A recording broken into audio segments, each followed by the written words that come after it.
எல்லாருக்கும் வணக்கம். கடமையை செய் பலனை எதிர்பார்க்காத. என்னடா நம்ம எதுக்கோ எதிர்பார்த்துட்டு இருந்தோம். இது என்ன ஒரு ஸ்லோகம் சொல்றான்னு பார்க்குறீங்களா? எந்த விஷயத்துக்காக நீங்க எதிர்பார்த்துட்டு இருக்கீங்களோ, அதுக்கு முன்னாடி ஒரு ஸ்லோகம், ஒரு குட்டி கதை.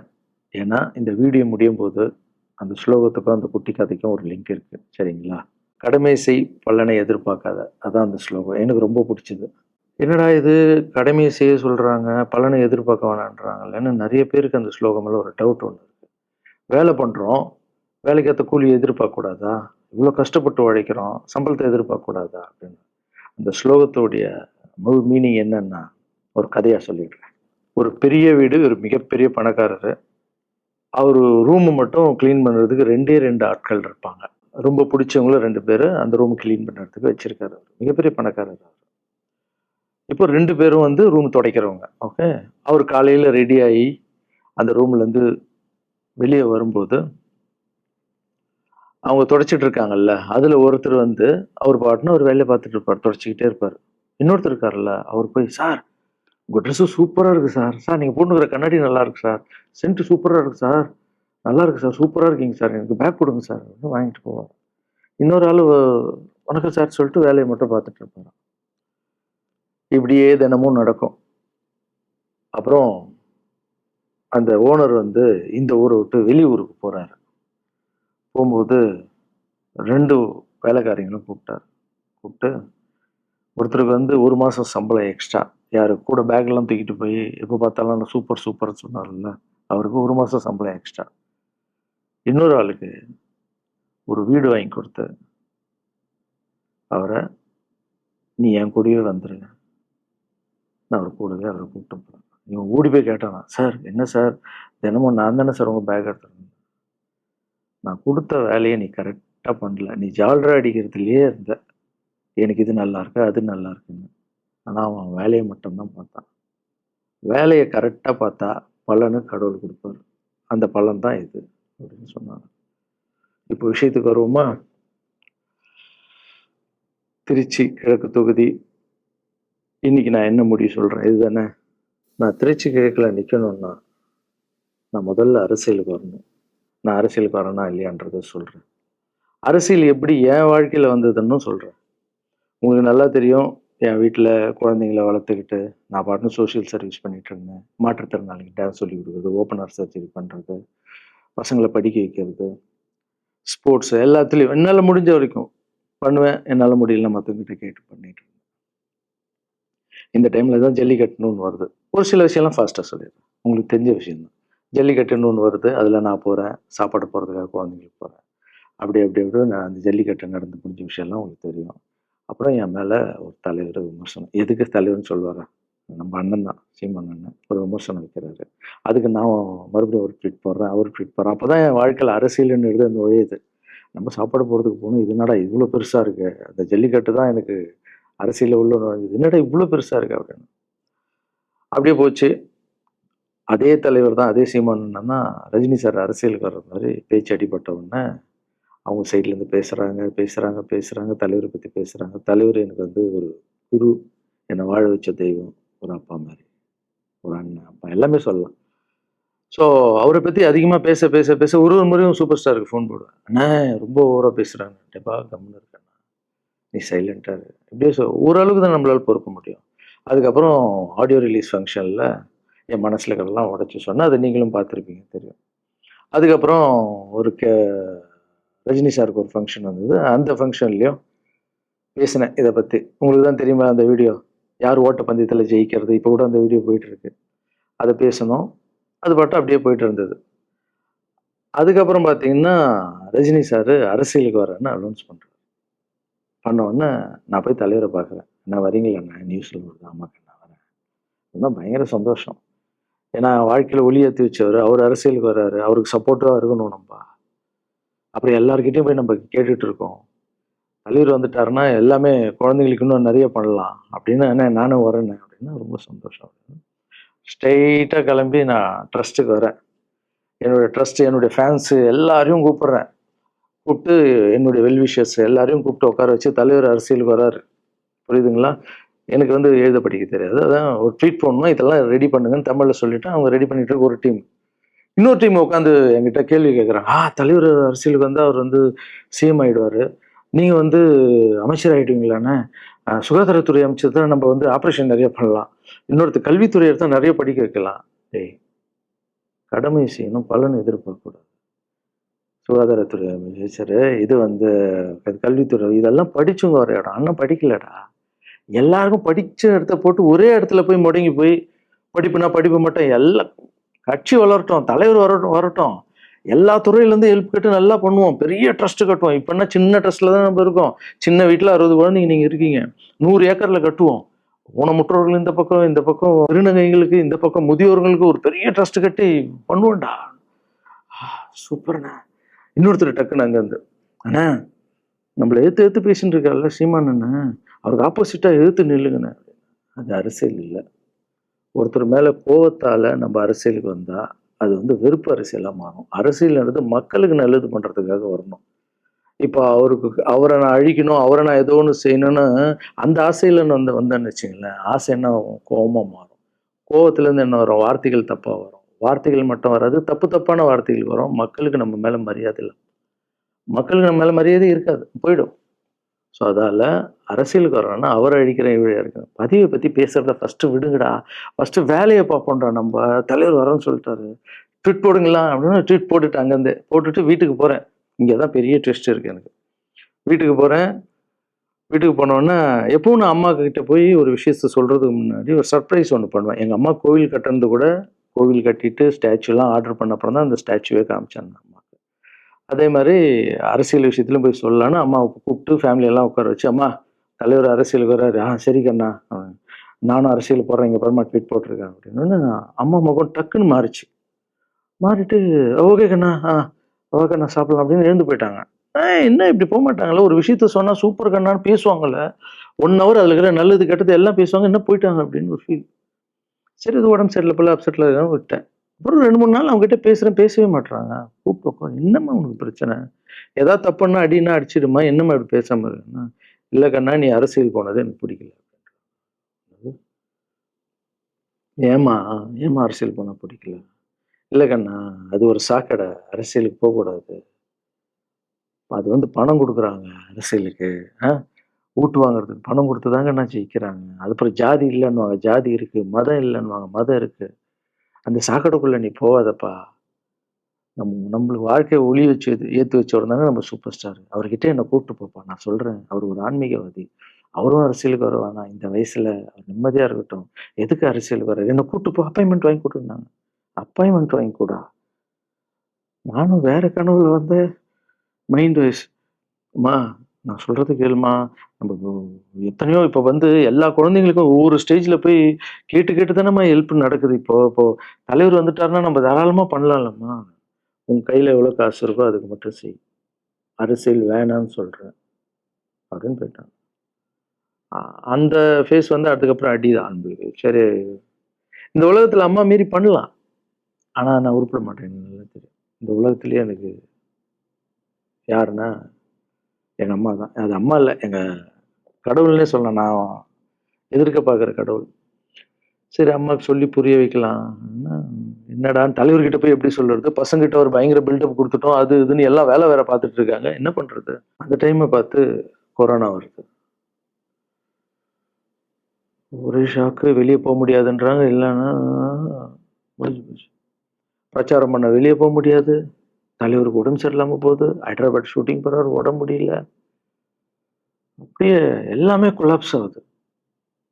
அப்புறம் தலைவர் அலௌன்ஸ் பண்றாரு. நான் அரசியலுக்கு வரல. டாக்டர்ஸ் வந்து போக்கூடாதுன்னு சொல்லிட்டாங்க. கொரோனா டைம்ல நம்ம வந்து பிரச்சாரம் போக முடியாது. அந்த காரணத்தால காரணம் சொன்னாரு. அது உங்களுக்கு எல்லாருக்கும் தெரியும். அவ்வளோதான் தலைமையில கை வச்சுன்னு உட்காந்துட்டோம். ட்ரஸ்ட்ல இருக்கிற குழந்தைங்க. மத்தவங்க எல்லாரும் என்னென்னமோ நினைச்சு ஒர்க் பண்ணிட்டு இருந்தால எல்லாரும் அப்செட்ல உட்காந்துருக்கோம். தலைவர் ஒருத்தன் போய் பேசி பார்க்கலாம் அவர்கிட்ட. தலைவர் வர்றாரு, கூப்பிடுறாரு போகணும். அந்த மாதிரி தலைவரை பார்த்தது இல்லை நான். அப்படியே எனக்கு புரிஞ்சது அவரு ரொம்ப வலியில இருக்காரு அப்படின்னு.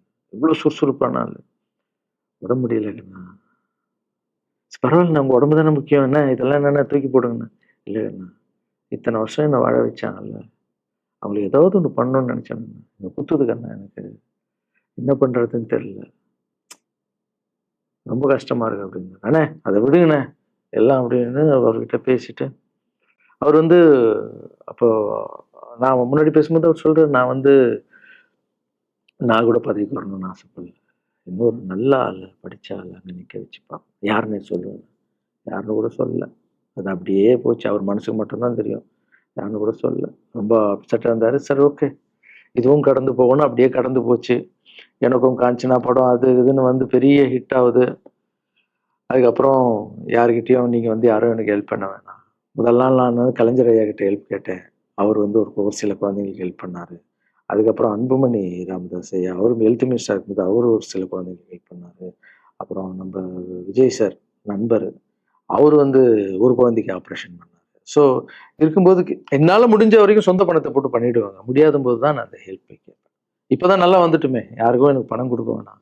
இனிமே என் சொந்த பணத்திலேயே பண்றேன்னு சொல்லிட்டு, நான் பாட்டுன்னு ஒரு வீடியோ கூட நான் போட்டேன். இனிமே யாரும் பணம்லாம் குடுக்க வேணாம்.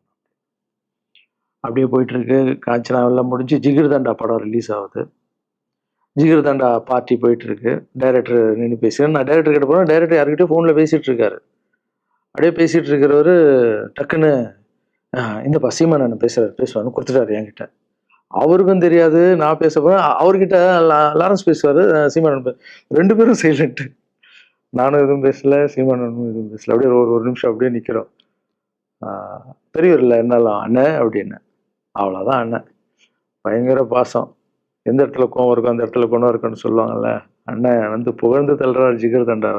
இப்படி பண்ண கண்ணா, அப்படி பண்ண, அப்படி பண்ண, இவ்வளவு சூப்பரா பண்ண, அந்த சீன் எனக்கு ரொம்ப பிடிச்சதுன்னு. அவருடைய அன்பு தான் தெரியும்ல. எல்லாமே அதிகமா இருக்கும் அண்ணன்கிட்ட.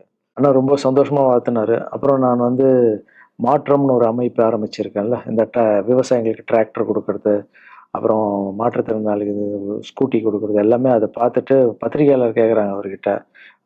ரகுவலரன் சார் மாற்றம்னு அமைச்சிருக்காருன்னா, நல்ல விஷயம் தம்பி நல்லா பண்ணிட்டோம், நல்லா இருக்கட்டும் அப்படின்னு வாழ்த்துனாரு. ஸோ ஒரு பெரிய பிரச்சனைக்கு கடவுளே வந்து அத அப்படியே சால்வ் பண்ணி வச்ச மாரி ஆயிடுச்சு. அப்படியே போச்சு. ஆனா நீங்க நல்லா இருக்கணும்.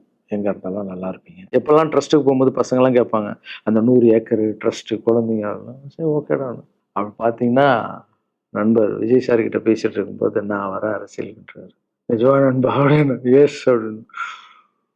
மறுபடியும் போய் ட்ரஸ்ட்ல உட்காந்து டேய் நண்பர் வராரு. ஏன்னா சூப்பர் ஸ்டார் எனக்கு எவ்வளோ க்ளோஸோ, நண்பர் கூட அவ்வளோ க்ளோஸ் தான் எனக்கு. ஏன்னா மேகமாய் வந்து போகிறேன்ற சாங்லேருந்து நான் அவருக்கு டான்ஸ் மாஸ்டரா பண்ண ஆரம்பிச்சேன். அதுக்கப்புறம் நிறைய சாங் பண்ணேன். சரக்கு வச்சிருக்கேன். அது உங்களுக்கு தெரியும். அந்த தாம் தக்க தீம் தக்க. அவருக்கு மட்டும் நான் ஸ்பெஷலா வந்து பண்ணி குடுத்துட்டு போவேன். தமிழ்ல வேற யாருக்கும் பண்ண மாட்டேன். அவர் கூப்பிட்டா வருவேன். தலைவர் கூப்பிட்டா வருவேன். சாங் பண்ணிட்டு போவேன். அவரு வரன்னும்போது எஸ். ஏன்னா அவரு ஒரு முடிவு எடுக்க மாட்டாரு. எடுத்தாருன்னா அவரு நல்லா உழைப்பாரு. நல்ல உழைப்பாளி. பண்ணுவாரு அப்படின்னு நினைச்சு, மறுபடியும் போய் ட்ரஸ்ட் ஆளுங்கலாம் பேசுறதுக்கு முன்னாடி, ஐய்யய்யோ! அம்மா இருக்காங்களே பிடிக்காதே! ஃபர்ஸ்ட் அங்க கரெக்ட் பண்ணணும்ல. அங்க போனேன். அம்மா நண்பரு அரசியலுக்கு வராரும்மா. என்னம்மா அப்பதான் ஓகே. இப்ப எல்லாம் மாறி இருக்கு போலாமா? நீ ஃபர்ஸ்ட் அவர்கிட்ட ஒரு அப்பாயின்ட்மென்ட் வாங்கு. நான் உன்ன கூட்டு போறேன் அப்படின்னு. கூட்டு போய் இந்தாப்பா என் புள்ளைய ஒப்படைக்கிறேன் பார்த்துக்கப்பான்னு சொல்லுன்னு பார்த்தா, என்னம்மா பேச போறேன்னு கேட்டேன். நீ அரசியலுக்கு வராத தம்பி. இது ஒரு சா இது ஒரு சாக்கடை. நீ அரசியலுக்கு வராத. நீ ரொம்ப சைலண்டான ஆளு. உனக்கு இதெல்லாம் செட் ஆவாது. ஆ பணம் குடுத்தா தான் ஜெயிக்க முடியும். ஜாதி இருக்கு, மதம் இருக்கு. இதெல்லாம் தாண்டி வர்றது கஷ்டம்னு நான் அவர்கிட்ட சொல்றேன்ப்பா அப்படின்னு. அப்படியே அம்மா புரிஞ்சுக்கம்மான்னா. டேய் மீன் குழம்பு வச்சிருக்கேன் சாப்பிடுறேன். அதே மீன் குழம்பு. ஃபு! ஓகே. நான் நினைச்சிட்டேன். நம்ம ஜாதகத்துல இல்ல போல. சரி விட்டுறலாம். ம். சரி இப்ப விட்டுருவோம். ஒரு 2, 3 நாளைக்கு அப்புறம் மறுபடியும் பேசுவோம் அப்படின்னு மறுபடியும் பேசுறேன். அதே மறுப்பு தான். நானும் நண்பர்கிட்ட பேசுறேன். அம்மா இப்படி சொல்றாங்க நண்பா. அவங்களுக்கு தெரியல. அவர் நெறைய பேச மாட்டாரு. வயசானவங்கல்ல. தெரியல. வந்த அப்புறம் புரியும். ஒரே வார்த்தை தான். அதுக்கப்புறம் ஃபோன்ல அ கூட்டணி கட்சிலாம் வரம்போது, "நண்பா என்னடா யாரும் கூட்டணி கட்சி வரல நண்பா இது அது" நான் எனக்கு ஒருத்தர புடிச்சுட்டாங்கன்னா மனசுல பட்டது எல்லாமே சொல்லிட்டு இருப்பேன். அது நல்லதோ, கெட்டதோ என் பழக்கம் அப்படிதான். பிடிக்கலன்னா தூரம் ஒதுங்கிடுவேன். அப்படியே போகுது. எலக்ஷன் வருது. அனௌன்ஸ் பண்றாங்க. எலக்ஷன்ல நண்பர் நிக்கிறாரு. ரிசல்ட் அன்னைக்கு டோட்டலா மாறுது எல்லாமே. அப்படியே தலைகீழா ஆவுது. புரட்டி போடுறாரு சரித்திரத்த. வேறம்மா முதல்ல தேடுனது எங்க அம்மாவ தான். எனக்கு ரொம்ப ஆசை ஆயிடுச்சுன்னா எங்க அம்மா மேல, அம்மா பேர் கண்மணி. கண்மணி அப்படின்னு தான் கூப்பிட்டு போவேன். எங்கன்னு கூப்பிட்டு போனா அம்மா கொண்டு என்னடா இவ்வளவு உஷாரா வர, என்ன விஷயம், இங்க வா உங்ககிட்ட தான் பேசணும். நீ என்னம்மா சொன்ன? பணம் கொடுத்தாதான் ஓட்டு போடுவாங்க, ஜாதி இருக்கு, மதம் இருக்கு, புது ஆளுங்களை வர விட மாட்டாங்க, ஜெயிக்க முடியாது, இதெல்லாம் சொன்னல. நண்பர் ஜெயிச்சிட்டார் பத்தியாம்மா. அந்த ஒரே ஒரு முகத்துக்காக ஓட்டு போட்டிருக்காங்க. நம்பிக்கையான ஆள் வந்தா போடுவாங்கம்மா, நல்லவங்க எல்லாம் வரலாமா, புரிஞ்சுக்கம்மா, என்ன விடுமா. இப்ப என்னம்மா சொல்ற அப்படின்னு கேட்டேன். முதல் முறையா எங்க அம்மா முகத்துல ஒரு சிரிப்பை பார்த்தேன். ஆமா கண்ணா, அந்த புள்ள எல்லாத்தையும் மாத்திடுச்சு, இவ்வளவு பெரிய வெற்றி அடி வரணும்னு நான் எதிர்பார்க்கலப்பா. ஒரு நல்ல மனுஷன் வந்து பண்ணணும்னு நினைச்சா அது வந்து முடியும் கண்ணான்ற நம்பிக்கை எனக்கு வந்திருக்குப்பா அப்படின்னு அம்மா வந்து சொன்னான்.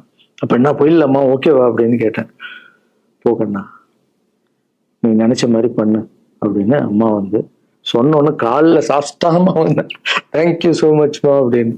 ரொம்ப ஹாப்பி நான். அம்மா ஓகே சொல்லிட்டாங்க அரசியல் வர்றதுக்கு. இப்போ நான் தாய்க்கு நிகரான்னு நினைக்கிறேன். என் ரசிகர்கள் கேட்குறேன், நான் அரசியலுக்கு வரலாமா? இதை பார்த்துட்டு இருக்கிறவங்களுக்கு, இந்த மக்களை கேட்குறேன், நான் அரசியலுக்கு வரலாமா? அந்த தகுதி எனக்கு இருக்கா? நீங்களும் சொல்லுங்க. இந்த வீடியோ பார்த்துட்டு இருக்கவங்க கமெண்ட்ஸ் போடுங்க. பசங்களா, இவங்க தான் என்னுடைய 22 வருஷத்தினுடைய உழைப்பு.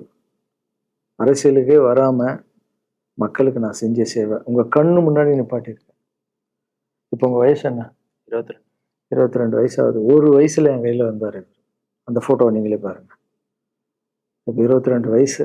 ஒரு குழந்தைய வளர்க்கறதுக்கு நீங்க எவ்வளவு கஷ்டப்படுவீங்க உங்களுக்கு தெரியும்ல. அந்த கஷ்டம் என்னன்னா, ஸ்கூலுக்கு அனுப்புறது வந்து, ஃபீஸ் கட்டுறதுல இருந்து, உடம்பு சரியில்லாம போனாலும் அவன் ஆசைகளை நிறைவேற்றுறதுல இருந்து, ஒரு குழந்தைக்கு அப்படின்னா 60 குழந்தைங்களை வளர்த்துருக்கேன். எவ்வளவு பிரச்சனை வந்திருக்கேன், எவ்வளவு நோய்கள் வந்திருக்கும், எவ்வளவு நைட் தூங்காம வந்திருக்கேன், அதுல எவ்வளவு டிஸ்டர்ப், அதுவும் என் வீட்டுல வளர்த்துருக்கேன்.